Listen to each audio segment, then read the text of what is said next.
Trump's declarations, going after the cartels with everything we've got. This is just a look at what is happening with the cartels and President Trump now. I will apologize ahead of time if I butcher any of these names, so let's get started. President Trump has been vocal about Mexican cartels for years, framing them as a direct threat to American lives due to the flood of drugs like fentanyl across the border. He blames them for tens of thousands of U.S. overdose deaths annually and has promised a no-holds-barred approach. Here's the key stuff in simple terms. Fentanyl, heroin, meth, and other lethal drugs are pouring across our wide-open border, stealing hundreds of thousands of beautiful American lives, and it's happening like never before in our history. Children are being left without parents, families are being ripped apart, communities are being decimated. Our neighbors and fellow citizens are having their entire worlds destroyed.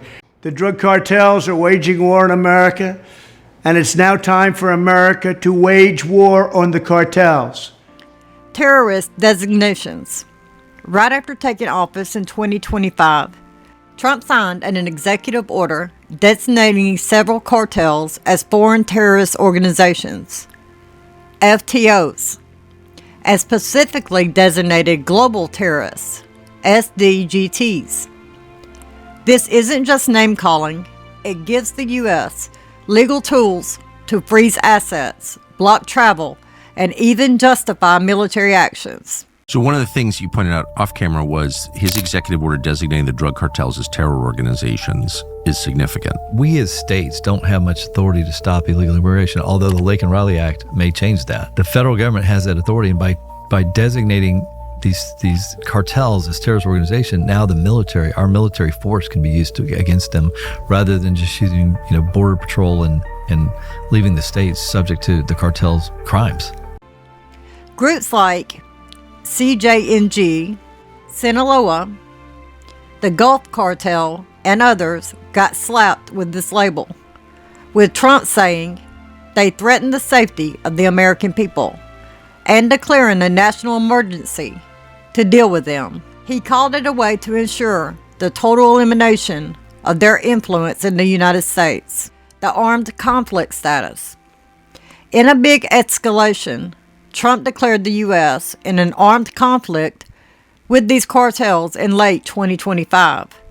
This means treating cartel members like unlawful combatants, think wartime enemies, allowing for things like drone strikes or detentions without trials. It's similar to how the U.S. handled Al-Qaeda post 9/11, but applied to drug traffickers. Trump argued this was needed because cartels aren't just criminals. They're like terrorists, smuggling poison across the border. This is actually an executive order designating the cartels and other organizations to be foreign terrorist organizations. That's a big one. Yes, sir. People have wanted to do this for years. So they are now designated as terrorist organizations, foreign, and Mexico probably doesn't want that. President Trump, if the cartels are now going to be seen as foreign terror organizations, would you think about ordering U.S. Special Forces into Mexico to take them out? Could happen. Stranger things have happened. The military threats and cooperation. Trump has repeatedly said he'd use U.S. military force if Mexico doesn't step up, including hitting land targets or launching strikes on cartel boats.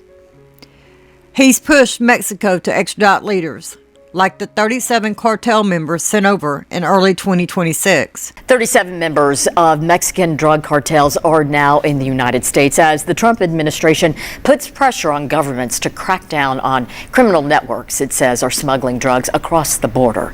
Mexican authorities handed over important figures from the most infamous cartels, who all have pending cases here in the U.S. And offered U.S. help, but with a stick. Threats of tariffs or unilateral action if they drag their feet. After El Mencho's death, the White House praised Mexico, but reiterated that narco-terrorists will face the wrath of justice, hinting at more joint ops to come. The Medrano pickup was instrumental. Trump has touted these as wins, saying they're part of the dismantling of the cartels. Trump's overall message: cartels are killing Americans with drugs, so he's going after all of them, not just one or two. He's pressured Mexico's president, Claudia Sheinbaum, to act, and in events like El Mencho's takedown showed that's happening, with the U.S. intel playing a big role. Critics say this militarized approach could backfire. More on that later. But Trump sees it as protecting the homeland. Welcome back to Live Now from Fox. I'm Shauna Kalafi. We are following some developing news out of Mexico. Today, the Mexican army says they killed a powerful cartel leader during an operation meant to capture him. The Defense Department says the leader of the Jalisco New Generation Cartel was wounded during that operation about 2 hours from Guadalajara, and he later died while he was being flown to Mexico City. And this is a very powerful cartel there in Mexico. The leader now killed. Other big cartel groups and their leaders. Now, Mexico has dozens of criminal groups, but a handful dominate the drug trade, extortion, and violence. The Jalisco New Generation Cartel, the CJNG, under El Mencho, was the most aggressive. But with him gone, attention shifts to these others. Trump's designations target them all. Here's a list of the main ones: their rough territories, what they do, and current leaders. As of February 2026, things change fast with arrests or killings. So I'll focus on the big players around CJNG. The Sinaloa Cartel, the overview. One of the oldest and most powerful, founded in the 1980s. They control key smuggling routes from northwest Mexico into the United States, trafficking fentanyl, meth, cocaine, and heroin. They're more business-oriented but still violent, with a history of infighting. Trump's admin has hit them hard with arrests. Their territory is Sinaloa State, their home base, plus parts of Sonora, Chihuahua, and Baja California. Their leaders: after Joaquin El Chapo Guzman's capture, he's in the U.S. prison right now, the cartel split into factions. The key figures include Ismael El Mayo Zambada, the co-founder, arrested in July 2024 and now in U.S. custody. He was the old school strategist. The Chapitos, El Chapo's sons, Ivan Archibald Guzman Salazar, Jesus Alfredo Guzman Salazar, Joaquin Guzman Lopez, arrested with El Mayo, and Ovidio Guzman Lopez. They're the younger, flashier faction focused on fentanyl. They've modernized operations but sparked internal wars. So why does Trump target them? They're a top fentanyl supplier, and Trump wants to finish what started with El Chapo. The Gulf Cartel, the Cartel del Golfo. The overview: based in northeast Mexico, they're big in human smuggling, fuel theft, and cocaine trafficking. They've weakened over time but still control border crossings. Their territory: Tamaulipas State, near Texas. Their leaders: no single dominant boss, it's fragmented. Key figures include Jose Alfredo Cardenas Martinez, released from U.S. prison in 2023, and various mid-level commanders. Trump's terrorist label aims to cut their U.S. ties. He was the first international drug trafficker to make the FBI's 10 most wanted list, and now he's the first on it to be caught.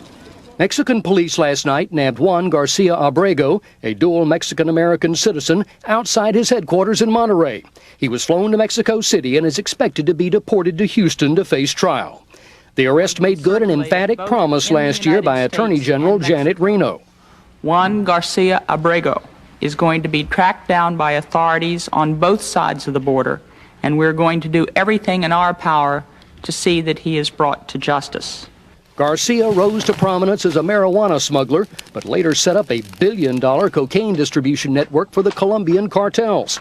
At one point, he is believed to have even used old commercial jetliners for bulk deliveries. Today's success partially makes up for the escape late last week of another drug kingpin.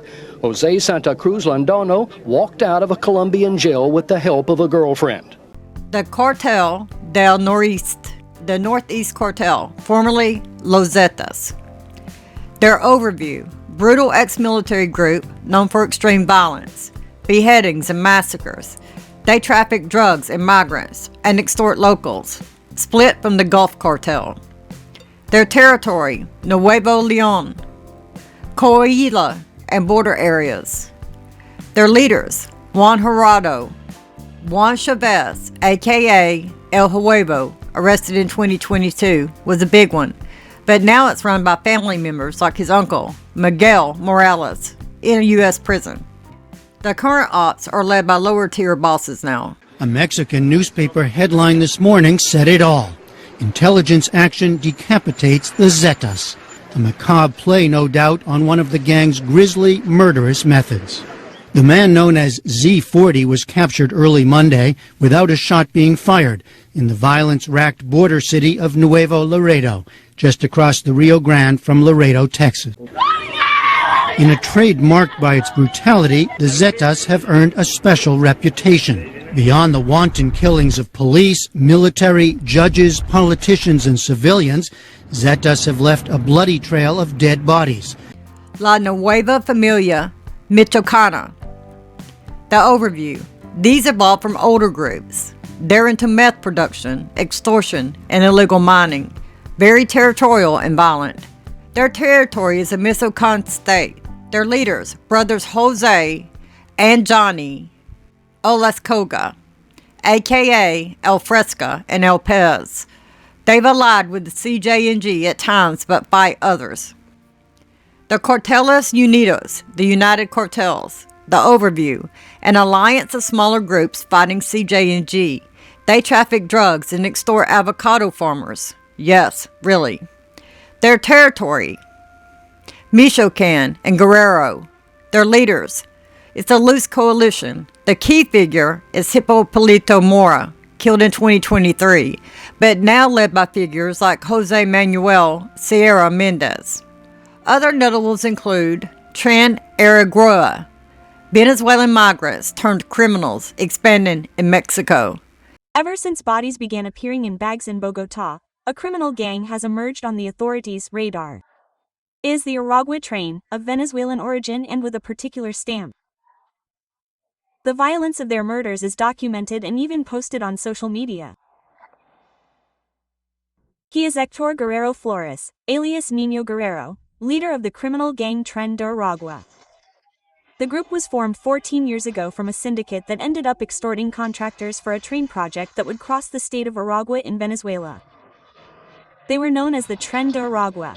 They ended up in prison, and there, in the Tocoron prison, they were recruited by Niño Guerrero.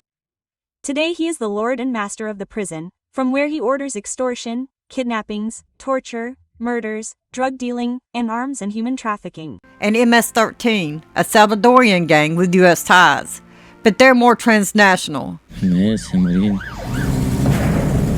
Abra la puerta, pues. Si ella no quiso pagar, lo primero que hacemos, le enviamos al esposo. MS-13 and its rivals like the 18th Street Gang cause chaos and violence across Central America, sometimes at levels similar to active war zones. Aquí son MS, bien accidentado el terreno, lo que le da a ellos una ventaja. But designating these gangs as terrorists or even as cartels is part of a long-standing pattern of US officials misunderstanding how they operate. Transnational criminal organizations like MS-13 represent one of the gravest threats to our American safety. With El Mencho out, experts predict power struggles could boost Sinaloa or fragment CJNG into smaller, deadlier crews. Now let's look at the current uprising, the chaos after El Mencho's death. Yesterday, Mexican forces, backed by the U.S. intel, raided a hideout in Tapalapa, Jalisco, wounding El Mencho in a shootout. He died en route to Mexico City, along with 8 CJNG members. 4 cartel gunmen died on site, and 3 soldiers were hurt. This was Mexico's biggest win against cartels in years. Welcome back to Live Now from Fox. I'm Shauna Kalafi. We are following some developing news out of Mexico. Today, the Mexican army says they killed a powerful cartel leader during an operation meant to capture him. The Defense Department says the leader of the Jalisco New Generation Cartel was wounded during that operation about 2 hours from Guadalajara, and he later died while he was being flown to Mexico City. And this is a very powerful cartel there in Mexico. The leader now killed by the Mexican army, according to the Defense Department there. But it has lit a powder keg. The CJNG retaliated immediately. The gunmen torched vehicles, blocked highways with burning buses, and attacked stores amid banks, and clashed with security forces. Violence hit at least 20 states, from Jalisco, their stronghold, to tourist spots like Puerto Vallarta and Guadalajara. Schools closed, flights canceled, and the U.S. Embassy told Americans to shelter in place. Tragically, 25 National Guard members were killed in 6 attacks in Jalisco alone, plus civilian deaths. Cities turned into ghost towns and public transport halted. Businesses shut early as smoke filled the skies from arson. Former FBI Special Agent Dan, good morning to you. Thank you for your time. You're hearing that numerous things are happening right now in Mexico. Tell us what you've learned. Well, I'm talking to a lot of people, a lot of my sources on the ground in Mexico, and it's essentially pure chaos. As you can see from the images there's burning, there's rioting, there's attacks. I mean, it is all-out warfare in certain parts of Mexico, and it's quite concerning. And this uprising is classic cartel tactics. Show strength, intimidate the government, and warn rivals. It spread to Michoacan, Colima, and Guerrero, and beyond, stranding tourists, including Canadians, and forcing lockdowns. President Sheinbaum says things are stabilizing, but experts warn of more flare-ups that CJNG fights eternally. The expos show locals panicking, with some blaming Trump's pressure for forcing Mexico's hand. The cause and effect, why taking out leaders often causes more upheaval. In layman's terms, think of cartels like big, messy families run by a tough dad. When you remove the dad, the leader, the kids fight over inheritance, outsiders try to grab pieces, and the whole neighborhood gets chaotic. That's a kingpin strategy, in a nutshell. Target top bosses to weaken groups, but it often backfires short term. Here's the cause and effect breakdown. The cause. Power vacuum. Leaders like El Mencho hold everything together. Alliances, routes, bribes to officials. When they're gone, lieutenants scramble for control. In CJNG's case, potential successors like his son Ruben, El Menchito, already in U.S. prison, or allies like Juan Carlos Valencia Gonzalez, might battle each other. This internal war spikes violence as they prove who's boss. The effect, fragmentation and escalation. Groups splinter into smaller, more unpredictable factions. New ones pop up, fighting for turf. Violence skyrockets because they're not just trafficking drugs, they're extorting locals, kidnapping, and clashing more openly.